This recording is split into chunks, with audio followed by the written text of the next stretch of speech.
tell you what, what a night last night with the storms. We have a property in Portsmouth, and like it was a flash something, and the trees came down, power lines. So Gail and I spent all morning like cleaning up. It was crazy. Well, look, I'm from South Carolina. We have storms like that all the time. They showed a tornado near the little town I was from. I was afraid it was going to do $1 million worth of improvements.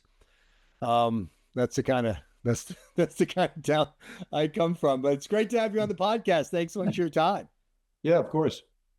So you were out yourself handling these trees and branches, right? Oh yeah. Cut them. They're in the truck for firewood now.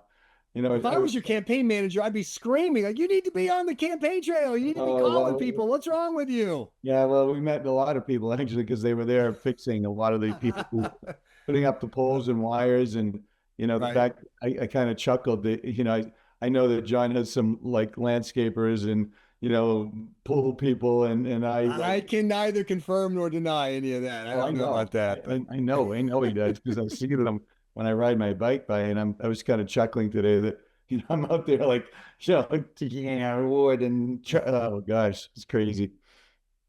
Well, so I hate it when people invite someone on an interview and the interviewer, me, asks some long-winded question, that takes up all the time. But I'm going to ask your indulgence for a long-winded question because I want to start with this. Do my best. So New Hampshire Journal sent out a reader survey. It's not a poll, it's a reader survey. And the thing that jumped out at me, 300 people who read New Hampshire Journal, so they're kind of political junkies. It's not just schmo off the street.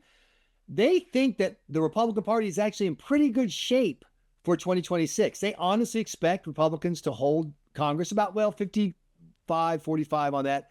Overwhelmingly, they think they're going to hold the State House in Concord. You talk to Republican primary voters all the time. You do every event. As I tell people, if there's a refrigerator opening, Scott Brown is there. What's the mood of the New Hampshire Republican primary voters that you're talking to on the campaign trail? Well, if you look at the cash on hand just in the state, I think New Hampshire Republicans from the governor on down to the Senate and House PACs, it's like a $22.3 million lead in terms of the cash. So they have plenty of money. The question is, are we going to screw it up like we tend to do sometimes? As you know, when Harry Reid was the majority leader, some of the candidates put forth in the Senate weren't ready for prime time, and they really kind of blew that opportunity.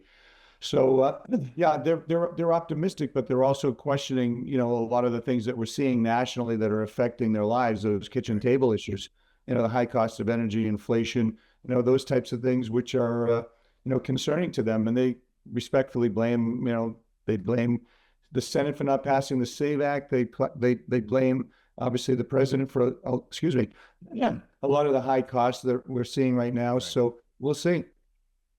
So you talk about blaming the president. Donald Trump's approval rating among Republicans remains relatively high, but it has come down recently, obviously, because of Iran. You were an ambassador. What is your big picture take on what the Iran action, starting with, February 28th, we started the bombing, to signing the deal today? Where is America on the world stage right now, in your opinion? Well, first of all, people take him seriously. So when he says he's going to do something, he's going to do it. Unlike past presidents who, they say, we're going to do something, and then they put out a tweet or a letter, or they say something and they never follow through. So when he says they're going to bomb, he usually does it. So that's number one. I've supported, and excuse my voice, it was the pollen and stuff. So I'm going to take a swig of Coke. You swig away. Is that one of those New Hampshire Cokes? I saw the can this week. Is it one of those yet? Just a regular Coke. Just a regular. Now. Okay, just checking. I know you have inside connections. I know you're tight with Big Cola, Senator Brown. So I don't know what you're getting. Oh yeah. So it helps a little bit. But so listen, what he did, I supported the bombing. I've supported everything he's done. I as you know, I question. We're going to put 50,000 troops on the ground. We need congressional approval, and we need the people behind them. So that's something that I felt was really important. We didn't come to that. So I'm glad that I appreciate him offering the olive branch. I think he missed an opportunity when they were down on their knees. We had our foot on their throat, and he kind of lit it up. I think if we continued on, we would have probably had a regime change. I'm concerned with this agreement that the people of Iran are no better off. The money that apparently is going to be released, it's not going to be building hospitals and schools, and houses with white picket fences. It's going to be used to restock their supply and basically continue on with their terrorism. And when you look at the agreement, I know it's an MOU. There's absolutely no legal binding authority on it. Right. I don't care if the Security Council approved it. Ooh, but big deal. The bottom line is, I was concerned, and a lot of folks that I'm hearing, I've listened to the pro and con, is that they immediately get things, and they're already saying that they're going to put tolls, some form of toll on the strait. And why would Iran be dictating anything? It should be the United States is going to do this. This is what Iran is going to do.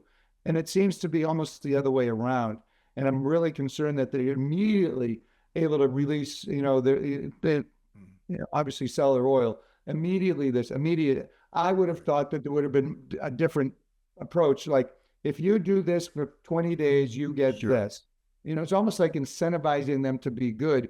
And maybe that's the next step in the 60 days, but they haven't done anything with Hezbollah because they're still attacking Israel.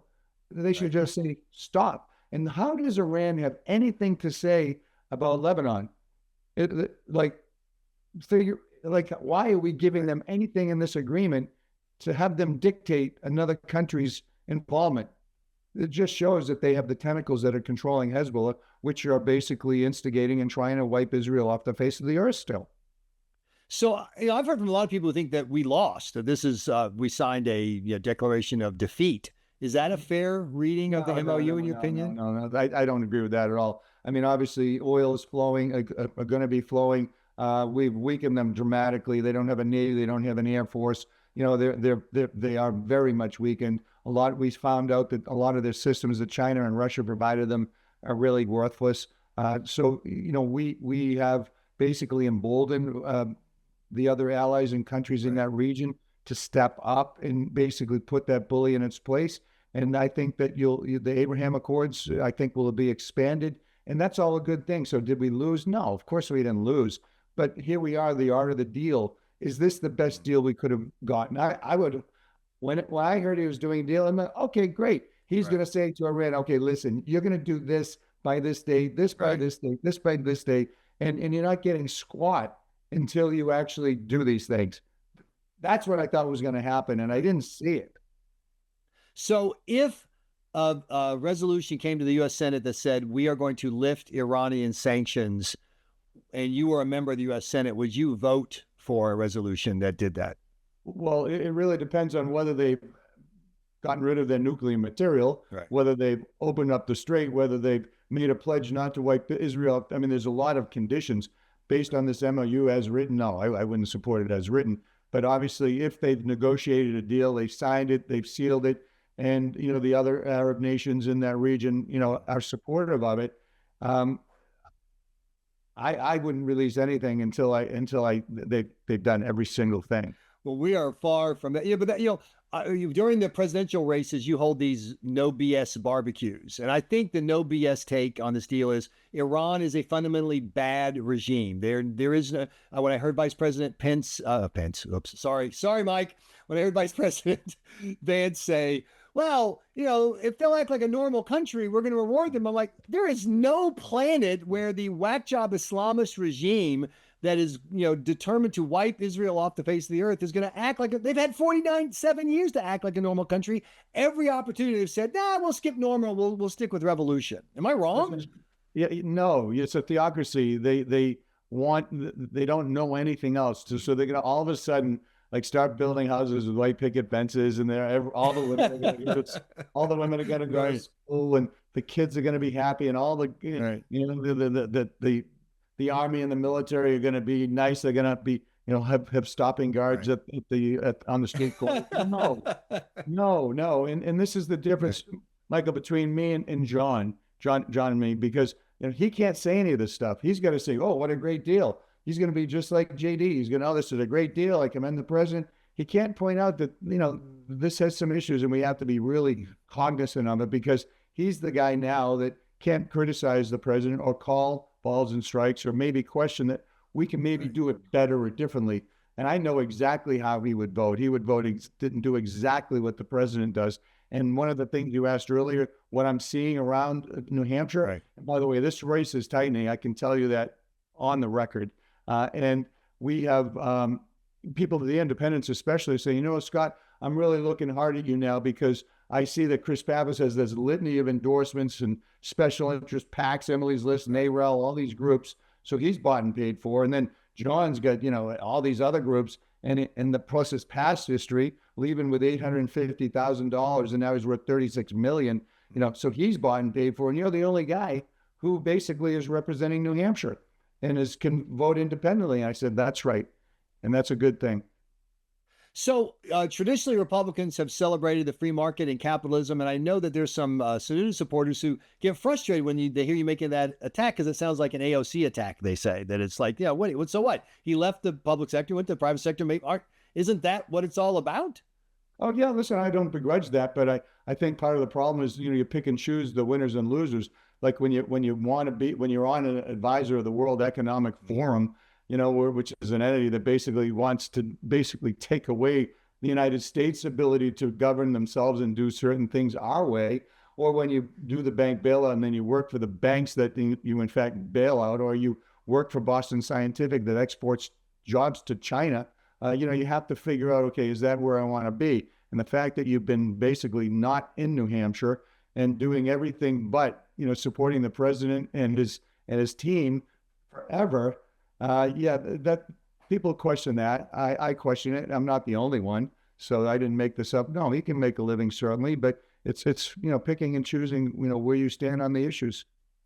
So there's been a surge, as you've seen in the polling, in particularly younger people saying that they have questions about how capitalism works. And there's a wing of the Republican Party, the senator from Missouri, whose name, of course, I'm spacing now that I'm interviewing you, is kind of this kind of populist movement that says, for example, like on AI and big tech, we need to have the government step in on behalf of people, as opposed to the traditional free market standpoint that Republicans embrace, which is, hey, as long as everybody's playing by the same rules, let the flowers grow. Where is Scott Brown on the government regulation oversight on behalf of the quote little guy versus the free market traditional let the markets work? Well, I think is that Josh Hawley? Is that who it is? Josh, thank you so much. You should be doing this interview. You know much more about this than I do. So please, go ahead. He represents, he's a different person than I am. Sure. So let's look at what I'm talking about. There is this battle. People are saying, hey, capitalism's out of control. These old guard Republicans just don't get it. We need to transfer more wealth for working class people. We just need to do it the right way. And then traditional Republicans say, no, it's free market. What are you, crazy? Well, I've not heard Republicans say that. I've heard the DSA and the Democrats fighting about that. I have to be honest with you. I haven't heard Republicans say that. But let's look at what the government does. Whether it's Obamacare, the Affordable Care Act, give me a break. They don't run that well. The post office, wonderful people working there. I love my local postmaster, but they're running billions in the hole every year. You want to look at the VA angels working there. But listen, they're not doing it efficiently. So the government, now we're talking, healthcare. One of the things people talk to me about is healthcare. And, should we have a VA, full service VA here? What do we do about healthcare costs? Do we do a single payer, a new thing where everybody gets it for free? Well, where's the money coming from?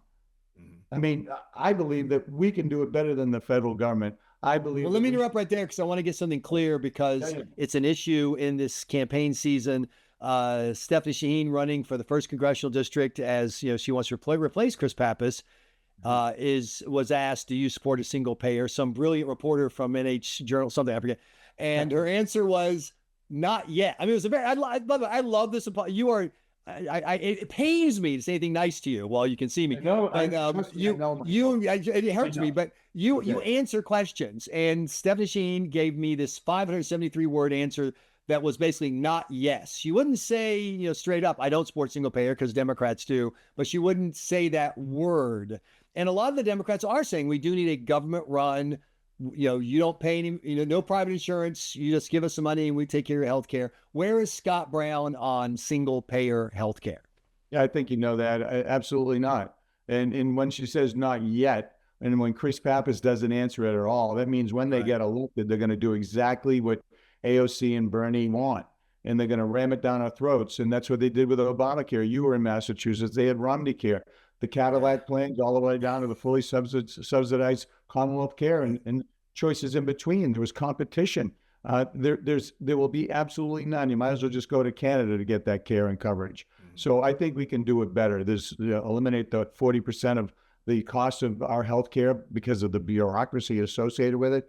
Across state line competition, allowing drugs to come from other countries, providing they're safe and secure, and allowing for us to go and compete. Different, right. And the transparency on the cost is just has to be incorporated in that. And then I think we can do a lot of good things, and we can do it better than the federal government.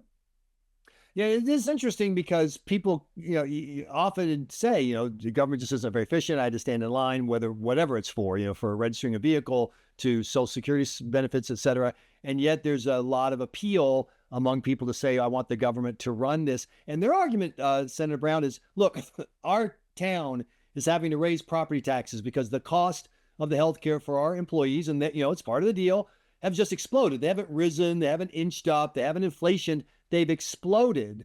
And the argument is that Republicans don't have an answer. Do you have an answer to the surge in healthcare costs that's happening right now? And by the way, are the people you talk to on the campaign trail, are they bringing this up? The top three things really are still the men and boys and women and girls sports. Obviously, sure. Energy cost. Cost of that includes gas as we know it now. Right. Looking back in the winter and the future into the winter, inflation, our national debt. This issue is probably top 5 or 6. But once again, I just know because I'm the guy that tried to stop Obamacare. They said it was affordable. They said you could keep your doctor. Everything would be great.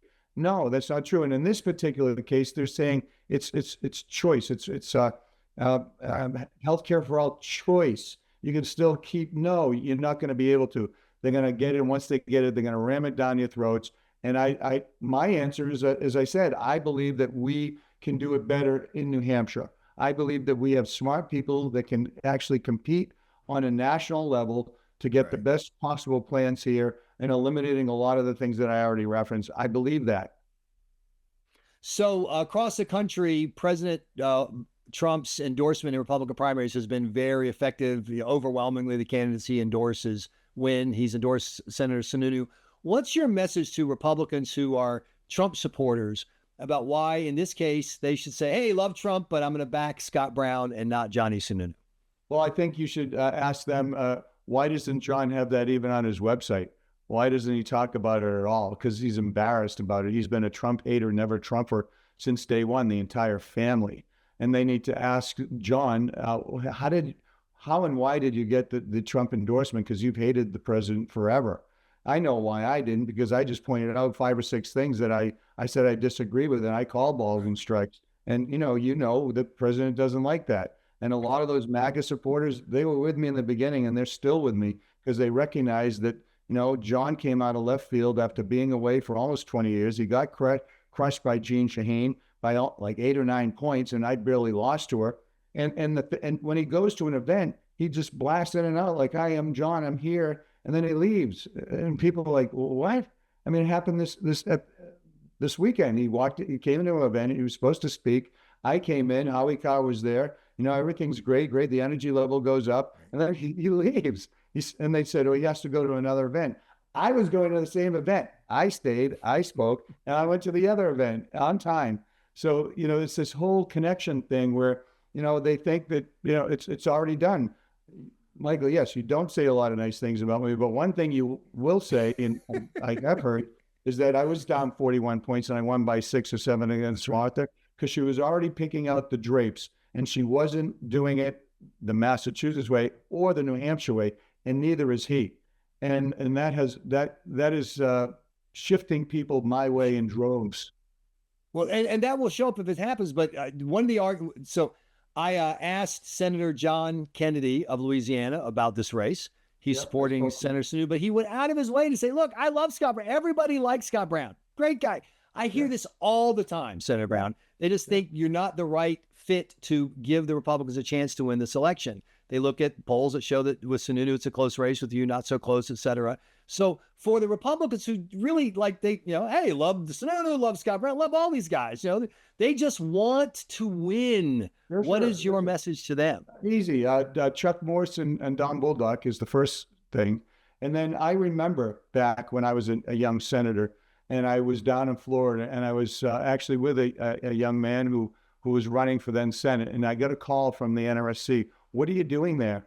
I said, well, I'm here to help this young man. They said, no, no, no, we're not with him. We're with Governor Christ. And I said, no, no, no, I'm with this guy.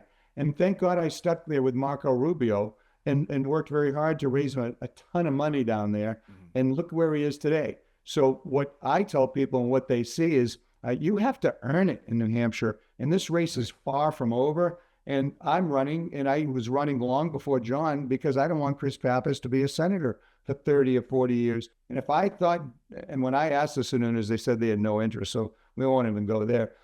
But if I thought John could actually win this race, I'd step out in a second, and I don't.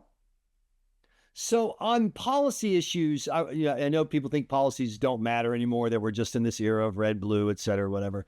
But if you were back in the Senate representing New Hampshire, what would be your top? I know there are a lot of important issues. You just rolled through a bunch: inflation, healthcare, foreign policy, et cetera. But what would be your top focus? What issue? What committee would you want to be on? What would you want to work on? Well, more importantly than that, and I will answer that question, is constituent services. People aren't like, they want me to go vote, and they want me obviously to make the right votes. But when they're getting screwed by the IRS or the EPA or even the governor here in New Hampshire, and they need help. My number one job, when Kennedy was there, his services were here. We took it there. And now I'm going to take it from here with Gene to way up here because New Hampshire needs some representation and problem solving like I've done my entire career and still do today because I'm a former senator ambassador. And on the policy issues, the first thing I want to do is do the insider trading bill like I did before that they weakened. The second thing I want to do is make sure if the government is going to be shut down, that the senators and congressmen don't get paid along with their staff. Because the staff are the ones who are working hard, and they need the money. And you don't think that the staff's going to moan and groan and say, what are you doing to me, Senator? I can't pay my mortgage. I'm going to make sure that if we can't fund the damn government, then I'm going to make sure that they don't get paid. And then I'm going to if a TSA agent or a CPP agent or a whatever ICE agent or whatever isn't getting paid, then the director of comms and the director of policy and all that stuff inside the senator's offices shouldn't get paid either. That's correct. Absolutely. No brainer. Yeah, because they're working for the Senate. The senators, they don't care. They're all multimillionaires. If you want to get the entire office, because they work for that senator, he is the figurehead, and there's no reason that he should get paid, and these people shouldn't get paid. My nephew didn't get paid for months. He's in the Coast Guard. You kidding me? It's outrageous. So, there are normal people who don't follow politics that closely. They will show up for the general election, probably not the primary, but they're regular voters who are kind of casual voters, and they're really mad at Republicans. They say, look, Trump's in charge, the Republicans control the House and Senate, and my gas prices are up, and the world looks like a mess, and everything is more expensive now than it was. Yes, Biden had inflation too, I agree, but you guys are in charge. You didn't fix it. Why should those voters trust any Republican with power in 2026? Well, first of all, you're right. The gas under Biden was $5 to $5.18, and there were no conflicts like we have now, and it didn't reach that level here.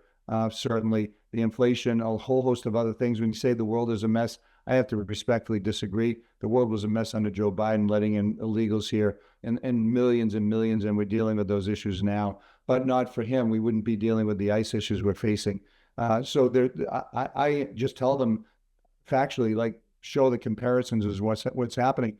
And I'm confident that if this issue gets resolved right now, we'll go back to paying $2.18, $2.22 a gallon for gas with your BJ's card. So, there's a lot of things that are positive. And yes, you're right. They are angry, but some of them also understand that we could deal with a nuclear Iran next year or 10 years or 15 years from now. Is it worth taking that month or two or three or four hit to make sure we have a terror theocracy that can't basically lob ICBMs at us? That's what they also say. Do you think the voters are willing to hear those arguments about, look, it's going to hurt, but we need to do this so we can get to a better place. Just like when you're dieting, it's no fun to diet, but when it's over, you're looking good. You're looking like Scott Brown. You're looking so good. Yeah. Or are they just not willing to hear that? Has it all just evolved into your team bad, my team good, and I can't hear what you're saying? Yeah, you're going to have that, the good and bad. The Democrats, the Republicans. Yeah, but it's the independents, and the independents actually, many of them, we have amazing conversations where they're recognizing that we have to make these tough choices. We're the United States of America. We are the only country that can actually do this. Other presidents have tried for 47 years, 48 years. So this guy finally did it. And now, he's the mad because he did it, then the mad because he stopped doing it, then the mad that he didn't do it. Listen, bottom line is, I'm glad he did it. So is there going to be some pain? Yes. Do I want it to happen? No. Do I want it to end? Yes.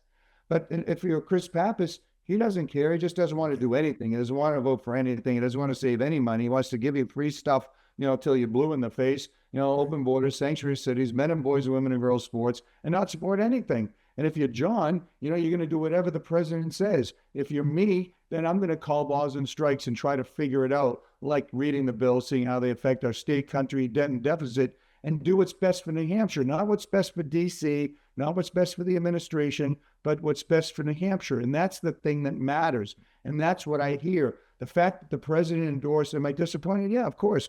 But, respectfully, he's at 32%. And John is not even talking about it. He's embarrassed by it. And the MAGA people see that.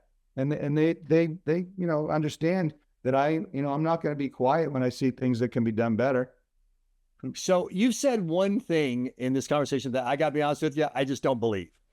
You said that when Trump says something, he's going to do it, because I've been watching this guy with Iran since he did the so-called ceasefire, which apparently is we cease and they fire, based on what I've seen. Iran's been shooting everywhere. Hezbollah's been firing at Israel. It's small. Do you have any confidence that there's anything like? Couldn't Iran drive to Washington, D.C. and shoot at the White House, and the president would go, oh, they're just having a party. They're just celebrating World Cup. He is never going to use military force to enforce this deal. He's done. Isn't that true, Senator Brown? No, I don't agree with that. First of all, Iran is not driving here. They can't even drive a floating airplane here. They can't fly. They can't take a ship and go anywhere, and because they're all at the bottom of the ocean. Listen, they've been dramatically weakened. Yes, they have some drones, they have other capabilities, but nothing to basically terrorize that region. And so once again, you're kind of like the Democrats saying, well, he didn't do this, he didn't do that, he didn't do this. Listen, I commended him for basically offering that olive branch, and I think maybe he did it a couple of times too often, but, we still have a situation here where we are in a better place than Iran is not. And that's something that other presidents have tried to do forever. So, yes, I believe that. Do I think he'll fire again? I think if they keep with talking the rhetoric and the bullshit that they've been talking about, and and Hezbollah keeps doing it, and then they try to put a toll in, yeah, I think there'll be conflict again. I do.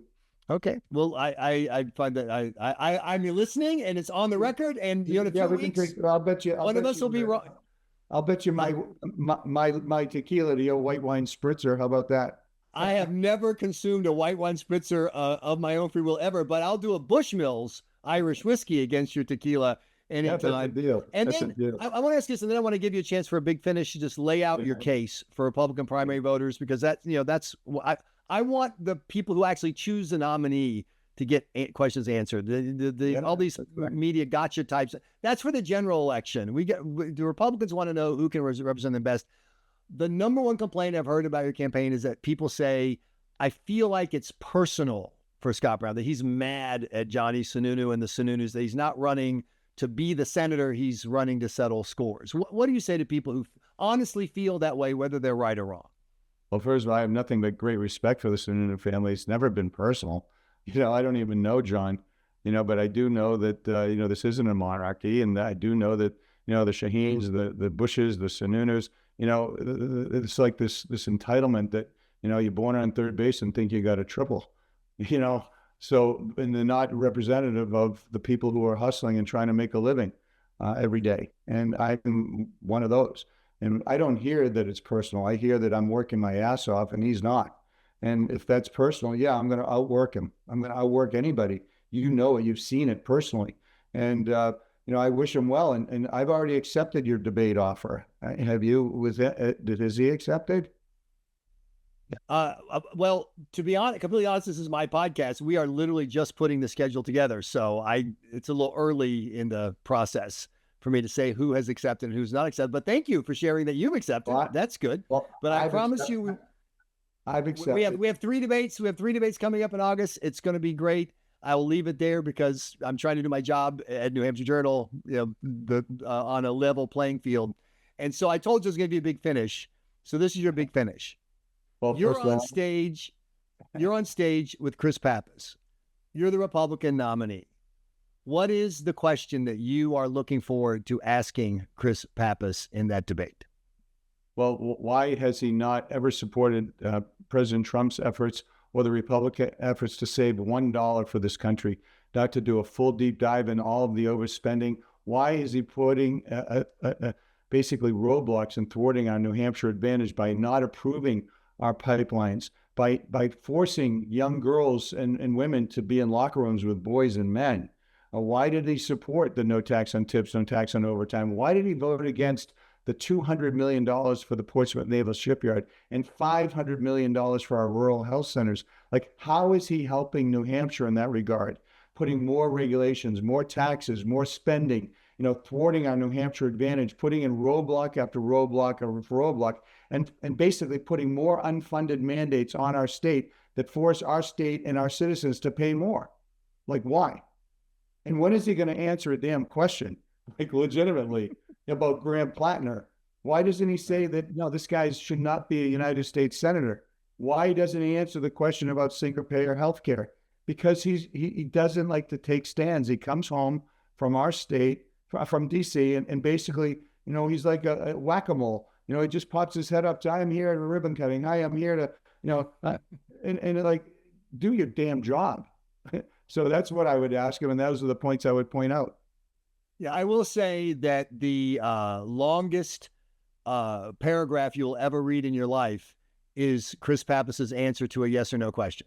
It is really, and that once again, I'm not saying he's right or wrong about any policies. I just want to know. And once again, Representative Pappas, you are welcome to be on the podcast. We would love to have you. Scott Brown, it is always a delight to have you on the New Hampshire Journal podcast. Get out there and campaign. Do some work for a change. Come on, get out now. Stop chopping up lumber and go do some work with the voters. Yeah, well, all the voters were there watching, helping. So you can go to scottbrown.com, everybody, and good luck and appreciate the opportunity.